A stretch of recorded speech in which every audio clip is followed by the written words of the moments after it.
Hey everybody, on this video I'm going to tell you what I wish everyone knew about the silent treatment as it relates to your Christian marriage. On this video, I'm going to talk about the 5 destructive outcomes that come as a result of doing the silent treatment in your Christian marriage. And the 5th one is the most devastating one of all. Number 1, the silent treatment shuts down emotional safety. It screams, "You don't matter. I'm not going to talk to you about this. Your feelings don't count. I'm going to withdraw and pull away." And so the emotional safety disappears. And when there's no emotional safety, especially for a woman, there can really be no other type of safety for her. When she doesn't feel emotionally safe, she won't open up her heart. She won't share anything. There won't be affection. There won't be conversation. And so if silent treatment is happening in your Christian marriage, please know the first destructive outcome is it shuts down emotional safety. What comes as a result of that is insecurity and fear start breeding underneath the surface because I don't know if we're okay. I don't know how long we're not going to talk to each other. When days turn into weeks, man, we're talking about damage is being done in your marriage.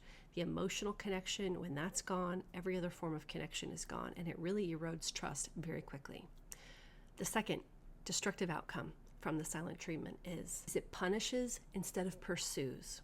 So what you're training your spouse to do when you're pulling away and when you're giving your spouse the silent treatment is you're teaching your spouse, I'm punishing you because of how we interacted earlier. I'm not going to pursue your heart. Instead, I'm going to punish you. I'm going to withdraw, and I'm going to use this form of emotional manipulation to get my way. And guys, when you're not pursuing your wife, when you are not showing her that her heart matters to you, I'm here to tell you so much damage is being done. She's telling stories in her mind about the kind of man you are, the kind of woman she is, and why nothing will change, and how you don't matter, and how she doesn't matter to you. So much happens when you're punishing instead of pursuing. You see, the silent treatment is really a passive-aggressive form of punishment. It's often used to make your spouse feel pain without you having to express any of it. Biblically, we are called to speak the truth in love, not withhold communication as this form of emotional manipulation.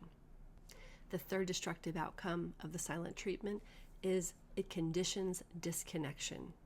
What is happening over time is you are conditioning your spouse to disconnect from you. You are training them in a way, and you're training yourself in a way, to pull away when things get hard, to pull away when you don't know how to resolve conflict. And so instead of turning toward each other and working toward resolution, one or both of you are pulling away, silencing yourself, and conditioning your spouse to believe that they're not important. They don't want me. They don't want to talk to me. I'm not safe to bring things up. Why even try? And what that does is it really builds walls around your heart and around your spouse's heart instead of building bridges of connection.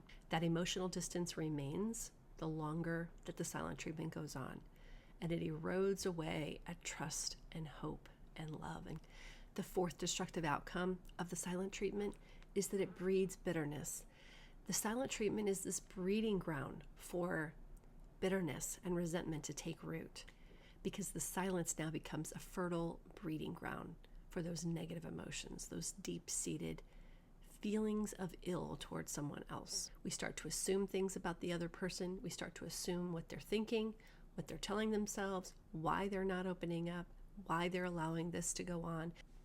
When silence becomes that breeding ground for false narratives, for ill thoughts toward your spouse, and especially towards Satan's lies taking root in your heart and mind, that can be so devastating to a Christian marriage. When resentment and bitterness are growing their deep roots, the longer that it goes on, the harder it is to pull those roots up, the more painful it is to pull those roots up. We've got to break that pattern of silent treatment. Remember what Hebrews 12:15 reminds us of, to let no root of bitterness grow, bring up, and cause trouble. By it, many become defiled. This is exactly what happens when we begin brooding over our hurts. When we begin ruminating and rehearsing and playing the tape in our mind. Honestly, a lot of times we are twisting that tape and we're playing it back in a way that we are innocent and our spouse is the only guilty party, when most likely both of you have got part in the guilt. And the fifth destructive pattern as a result of silent treatment, and this is the most devastating one, It demonstrates a disregard for marriage's design. God designed marriage as a blessing, and he designed it as a picture of Christ and his bride, the church, right? When you think about the picture of marriage that God ordained, where we have Jesus as the groom, and I know for you guys, sometimes that's hard for you to imagine, but Jesus is our groom. He's the one that came to rescue. He's the one who laid his life down, as a husband should be willing to do. He's the one who came and sacrificed himself to bring his wife to himself, right? To call the people to himself. When you think about a wife, us as his church, we're called to follow him. We're called to lift him up. We're called to honor him and submit to his authority as it points us back to Jesus. And so we are using the silent treatment as a means of initiating pain to our spouse. We are absolutely demonstrating a disregard for his design, because now our marriage does not reflect God's design for the husband and the wife to be one. It doesn't reflect the goodness of the picture of the bridegroom coming for his bride, laying his life down for her excitedly following him, following his lead, lifting him up, and this beautiful connection. This is a mystery, as Paul talks about, the mystery of Christ and his church. It is mysterious, right? The two becoming one. We don't understand how all of that will play out as we get to heaven, but we know it's a good picture, right? Because we know husbands are to lay their lives down for their wives. We know that wives are to follow their husband's lead, to honor him, to lift him up. And when that happens in the context of a Christian marriage, and they are elevating each other and pointing each other back to Christ, that is the beautiful picture of how a Christian marriage was designed. But when we are using the silent treatment as a means of punishing our spouse and breaking connection, what it also does is it takes away the witness to the world, demonstrates a disregard for the actual design of marriage, of how God designed it to be a good thing, a good picture of Jesus and his church. The way he designed marriage is that a marriage should be marked with love and respect, with mutual submission, with trust, with honest, godly leadership. That is what a good marriage should reflect. And none of our marriages are perfect, but our goal should be to reflect the good design of our Maker. When we look at 1 Peter 3:7, and we see that your prayers could be hindered, and when we remember that the silent treatment, it actually kills compassion, and it replaces grace with distance. So what should you do instead? If you've been stuck in that pattern of using the silent treatment, you and your spouse using it against each other to create distance, to create pain, to punish the other person, to break God's good design, and to disconnect what should be connected, I'm here to tell you you've got several things that you can do. Number one, begin to see conflict and misunderstandings as an opportunity, not an obstacle. Just because the two of you don't agree and you might be butting heads, don't just see this as a means to an end to be right or to win the argument, but instead look at the thing that you're arguing about and the piece of conflict that's come up, and look at this as an opportunity. This is an opportunity to hear my spouse's point of view, an opportunity for me to tune in and really hear you and listen, not just try to come up with my side of things and just exert my point of view.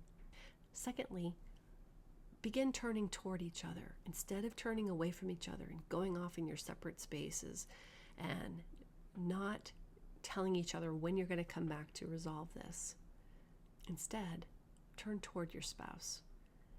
Physically use your body language to turn toward them. Turn your heart toward them. Turn your mind toward them. What do they need? What are they expressing? What's the underlying rub that they're trying to get across? And can you bring about understanding? Really learn how to hear what's underneath the issue, because the issue isn't socks on the floor or you didn't call for dinner. The real issue is always 2 or 3 layers deeper. Can I trust you? Do you value me? Do you care to hear me? Do you want to listen? Do you want to know my heart? Am I a priority to you?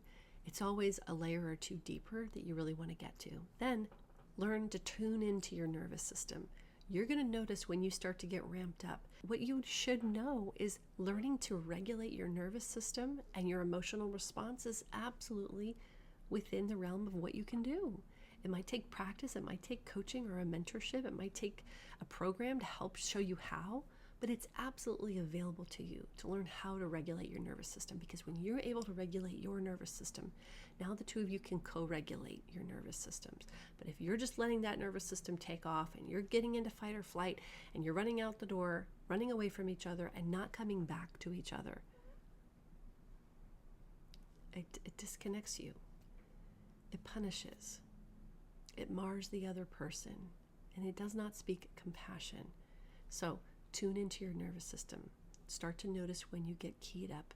Simply taking a deep breath is the first great step to help you to begin to tap into the rest and digest part of your nervous system rather than the fight or flight part of your nervous system.